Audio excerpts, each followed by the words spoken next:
கல்வி நிலையங்கள் அரசு வேலைவாய்ப்பில் 69% இடஒதுக்கீடு விவகாரத்தில் அந்த இடஒதுக்கீட்டினை பாதுகாக்க முதலமைச்சர் விஜய் தலைமையில் ஆலோசனை கூட்டம் நடந்து வருகிறது. இதற்கான தேவை இப்போ ஏன் அப்படின்னா, இந்த 69% இடஒதுக்கீட்டுக்கு எதிரான வழக்குகள் நாளைய தினம் உச்சநீதிமன்றத்தில் விசாரணைக்கு வர இருக்கக்கூடிய சூழல்ல இந்த 69% இடஒதுக்கீட்டை பாதுகாக்க உரிய சட்ட நடவடிக்கைகள் குறித்து தான் இந்த ஆலோசனை நடைபெற்று வருகிறது.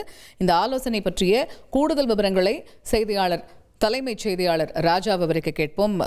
ராஜா, இப்ப கல்வி நிலையங்கள் அரசு வேலை வாய்ப்பில் அந்த 69% அந்த இடஒதுக்கீடு விவகாரம் நாளைக்கு உச்சநீதிமன்றத்தில் அது விசாரணைக்கு வர இருக்கிறது. இந்த சட்ட நடவடிக்கைகள் தொடர்பாக முதலமைச்சர் விஜய் ஆலோசனையில் ஈடுபட்டு வருகிறார் என்று அறிகிறோம். இந்த ஆலோசனை பற்றிய முழு விவரங்கள் என்ன? தமிழகத்தில் நிறைவேற்றப்படும் 69% இடஒதுக்கீட்டிற்கு எதிராக தற்பொழுது உச்சநீதிமன்றத்தில் நாளை ஒரு வழக்கு வரவுள்ளது. அந்த வழக்கில் என்ன மாதிரியான நடவடிக்கையை தமிழக அரசு மேற்கொள்ளணும் அப்படின்னு சொல்லி ஒரு ஆலோசனை கூட்டம் தமிழக தலைமைச் செயலகத்தில் முதலமைச்சர் திரு விஜய் தலைமையில் நடைபெற்றது. அதாவது தமிழ்நாட்டில் கல்வி நிறுவனங்கள் அதே போல் மாணவர் சேர்க்கை மற்றும் அரசு வேலை கல்வி நிறுவனங்களில் மாணவர் சேர்க்கை மற்றும் அரசு வேலை வாய்ப்புகளில் 69% இடஒதுக்கீடு தற்பொழுது வழங்கப்பட்டு வருகிறது. இந்த நிலையில் இது தொடர்பாக நாளை உச்சநீதிமன்றத்தில் ஒரு வழக்கு விசாரணைக்கு வரவுள்ளது. அந்த வழக்கு விசாரணையில் தமிழக அரசினுடைய நிலைப்பாடு, தமிழக அரசு எது போன்ற நடவடிக்கையை நாளைக்கு மேற்கொள்ளணும், என்ன மாதிரியான வாதங்களை முன்வைக்கணும் அப்படிங்கிறத எந்த உத்தரவு போட்டுதான் அதுக்கான அந்த வலியுறுத்தி தான் இன்றைய இந்த கூட்டம் தலைமைச் செயலகத்தில் நடைபெற்றது. ஏற்கனவே தமிழ்நாட்டில் 69% இடஒதுக்கீடு நடைமுறைப்படுத்தப்பட்டு வருகிறது. அந்த சட்டம்ங்கிறது தமிழ்நாடு சட்டம் 45/1994க்கு எதிராக, அதாவது இந்த சட்டம் மறைந்த முதலமைச்சர் செல்வி ஜெயலலிதாவினுடைய ஆட்சி காலத்தில் 94ஆம் ஆண்டு தமிழக சட்டப்பேரவையில் 69% இடஒதுக்கீடு கல்வி நிறுவனங்கள் மற்றும் அரசு வேலைவாய்ப்புகள் கொடுக்க வேண்டும் என்ற அந்த சட்ட தீர்மானம் நிறைவேற்றப்பட்டு அது 9வது அட்டவணையில் சேர்க்கப்பட்டது.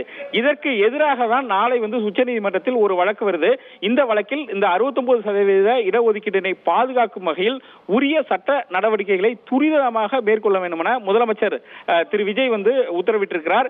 இந்த கூட்டத்தில் தமிழகத்தினுடைய தலைமைச் செயலாளர் மற்றும் அரசு தலைமை வழக்கறிஞர் விஜய் நாராயணன் உள்ளிட்டோர் அமைச்சர்கள் எல்லாருமே இதுல சட்டத்துறை செயலாளர் திரு ஜார்ஜ் அலெக்சாண்டர் உள்ளிட்ட உயர் அதிகாரிகள் கலந்துட்டு இருக்காங்க. இந்த 69% இடஒதுக்கீடு என்பது ஒரு மிகப்பெரிய ஒரு தமிழ்நாட்டினுடைய ஒரு தனித்துவமாக பார்க்கப்படுகிறது. மற்ற மாநிலம் 50% 50% தான் இடஒதுக்கீடு கொடுக்கப்பட்டு வருகிறது.